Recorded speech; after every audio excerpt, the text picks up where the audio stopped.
Alright, so right now what we're gonna do is we're gonna hop in, we're gonna get some clips. So you guys heard a short little exhaust clip earlier.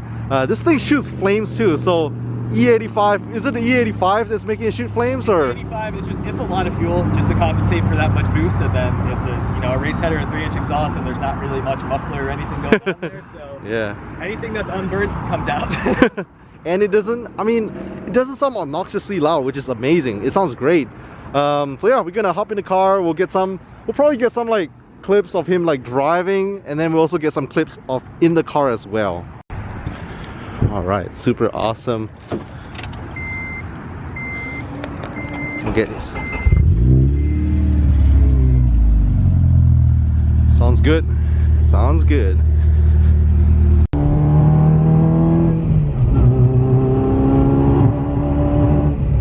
Yeah, like you say, such low miles, 66,000 miles. That's crazy.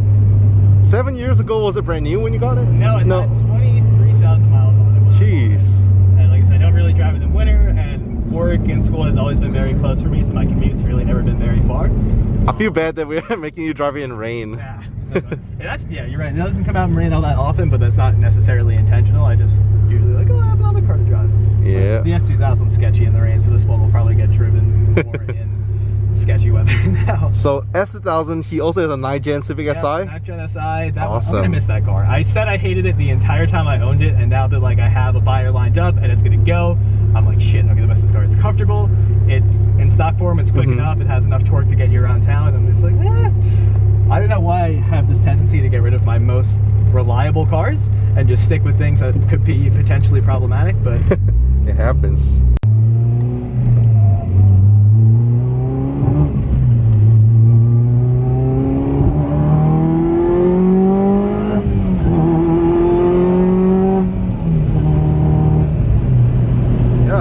You definitely hear more like exhaust noise in the supercharger. It's more exhaust, and that's why I still feel like I have a leak somewhere while I'm still kind of undecided on this system. Okay. I know full race wasn't for me, but I'm not sure I'm going to keep this one around either. Okay. It almost sounds like the Skunk 2, like yeah. I can see what you mean. It has the same kind of tone to it, it's just a little bit quieter. Yeah. Which is also like, that's kind of my issue with it. Like it has the same tone, but it's still not exactly the same. And yeah. I feel like if I'm going to have something that sounds like that, I'd rather it just be the Skunk 2. Yeah. But I have this. If you want, you could drive mine. I'll let you take it for a spin. Just to. Sounds like that. Yeah. That would be cool. Yeah. For sure. Yeah. I don't mind. That's awesome, man. So yeah, for all those guys are wondering, so Ian has been like playing around the idea before he got the supercharger, like whether it's turbo or supercharged, and you're saying the power band's real linear. Yeah. Just like the torque curve is totally flat, which like I'm not really the one to go out racing everybody. Like I raced the Ferrari, but that was a sanctioned event, so it's a different thing. So just driving it around town, I like having the low end power. I'm really not trying to break anybody's hearts or really be your typical street racer guy. So yeah, just for my purposes, driving it around town, having power if I do want to do a pull, right, is better to me than just having every last possible ounce of power. It's always there. All the work is easily accessible. Like the blower's right there. I can pull it out in 30 minutes. I have an install video on my YouTube channel where I go through putting it back together. But I can move it and put it back all in a couple minutes. Okay, dang. Yeah, like it. You can't really tell, but just low RPM, it sounds almost OEM. Okay. Just gonna give it the beans.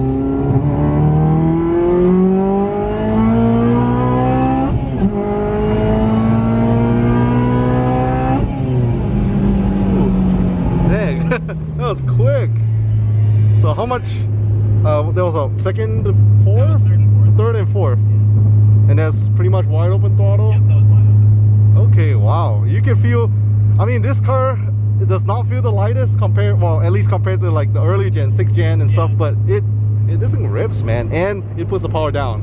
Yeah. Wow. I don't have any issues. I think it's a little damp out right now, so again, that's why I did third rather than second. But right. Usually I have it down to like 60% bleed in second gear, so whatever 60% of 20 pounds is, I don't know, like 12, whatever that works out to be. But okay. It actually, so it works in every gear, and actually even before I did the boost by gear setup, I was able to put down all 20 pounds in second pretty easily. You have to feather it a little bit, but the tires do their job, which is cool. Dang, yeah, man. I'm honestly really surprised because I mean, you know, people always say like front wheel drive, bunch of torque steer. Whenever you, I know like Mazda Speed 3s have been notorious for that. Really bad for that. I mean, I wasn't sure on the SIs because I've you know stock or bolt-ons or turbo with real low boost, but I never set in one that's like over 400 to the wheels. So that's pretty impressive. Too, like I said, with the power band, it's like with the turbo setup, it's like nothing, and then it kicks you in the back of the head, which is cool. Yeah. But it makes it a lot harder to control when you're driving it. True. Yeah, this thing is just, I mean, like you say, linear power band. It's not like, I guess you don't have the turbo lag at all. It's just pretty much instant. Yeah. Okay, that's awesome, man. And we are back from the little test drive. Man, I do have to say this thing, it's really different than a turbo car. Like I said, I'm used to like, you know, turbo builds where you don't feel the boost and then it hits you. This one's really linear power band. It feels like NA but with more power for sure. That's exactly, that's literally what it feels like. And then on camera, hopefully we'll be able to capture some of the supercharger sounds. When I'm riding along in it, you hear more exhaust sounds, but for sure you can hear some supercharger sounds, just not as loud as the exhaust.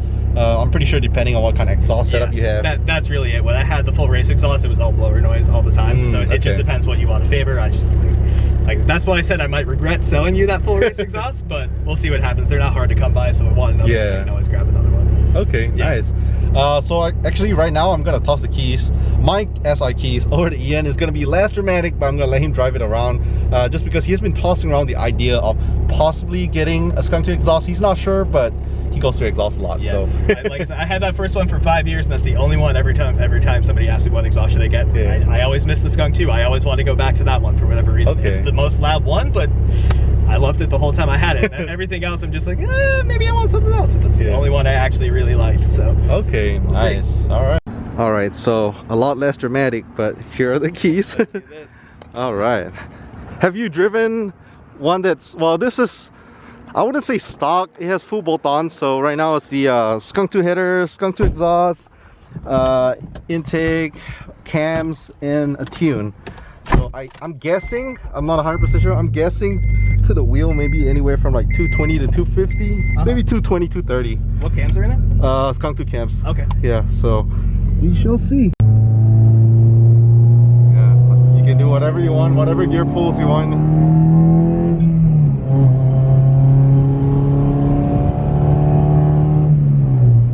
The rear seat down sounds a little bit louder. It's a lot louder with that down. Yeah. It's surprising how much of a difference that makes actually. Yeah. And then I guess with the exhaust, we have the full race exhaust back there, so you can hear a little bit of that metal rattling sound, but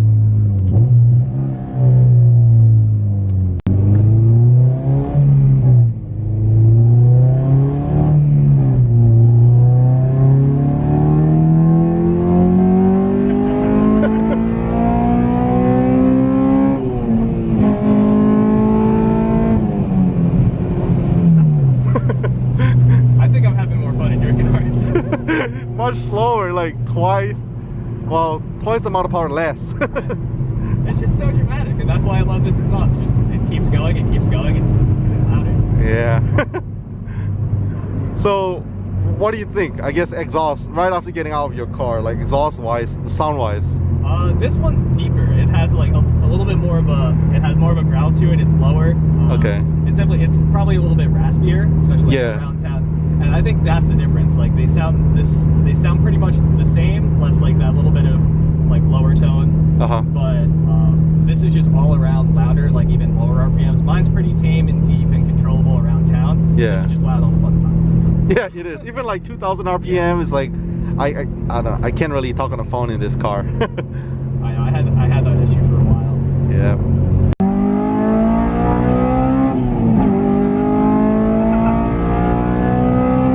So Ian pretty much drove his car and then my slow car back to back. Main thing was because of the skunk 2 exhaust Ian wanted to hear. So what would you tell the people? So I mean, first thing first, I still really miss my skunk 2 exhaust. Probably gonna end up getting another one at some point. Maybe next Black Friday sale. I need to. I went through so much hassle just to get the Go Power that I need to hang out with that one for a little bit. I really like it actually. Like it's a very nice like middle ground. Yeah. I think, and that's why I said what I said about the Accelerate exhaust is that one has a bigger resonator on it, so you get all the same noises, but it's not as raspy, which would be good. Okay. So this one, that's still kind of my advice with it, is it's almost like that, but it's still really loud and raspy, but it's not exactly the same. So Yeah.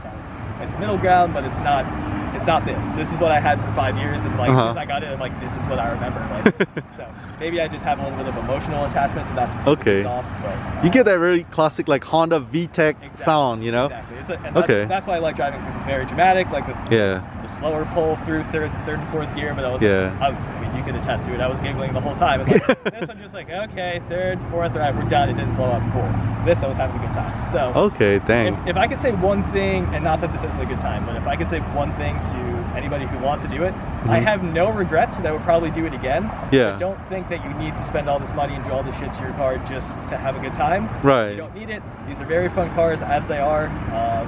It creates a lot of hassle, a lot of headaches, and there's other things you can spend your money on. Again, I don't have any regrets, but I do it again. Okay. Almost certainly. But I don't really find it necessary to do that stuff. Like, don't push yourself, don't break the bank just to make it happen. It's not worth it. Street racing is bad. You can get hurt. I almost set my brakes on fire the other day. So, like I said, it's a slippery slope. So yeah, coming from Ian, again, big thank you. Ian has had his 8th-gen platform for many years, 7 years to be exact. And he also actually has a 9th-gen Civic Si that's bone stock. How would you compare the 8 to the 9th gen? I like everything about the 8th gen. Well, actually, let me put it this way. The 9th gen is a much better daily car. If you want to mod it and you want to go fast, the 8th gen's a better platform. They both, with like bolt-ons, make around 220 horsepower, so it doesn't really matter what, in that respect, what you want. The 9th gen, I think, is a little bit more refined, just because it's a newer car, newer interior. As a daily car, I really like it. If I was going to buy another one for a daily, I would probably do a 9th instead. Just because they're a little bit more comfortable.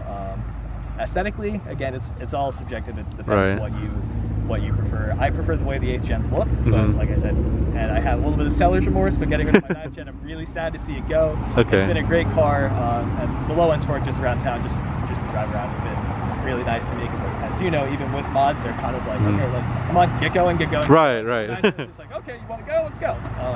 So I know, for a daily car, I prefer the 9th gen. If you really want to go all out and make a lot of power, 8th gen's probably the way to go. But as far as like daily purposes, bolt-ons, whichever you can afford and whichever you think sounds the best, looks the best, they're both the same. Nice, really good advice. Again, big thank you to Ian. I'm gonna wrap up the vlog here. I'll probably put all these like driving videos separately, just because I'm sure you guys want to hear the sound clips. So we actually will be separating these to a few separate videos. We have the video where Ian talks about all the mods being done to his 8th gen Civic Si. Make sure to check that out, and then we'll have a separate cinematic video, and then we'll also have this, you know, I guess you can call it like exhaust clip pulls video. So make sure to stay tuned. Again, if you guys stay to the end, you want to check out his build, follow him on Instagram. I'm gonna link it right here. Thanks for watching. Catch you guys in the next one. Thanks, guys.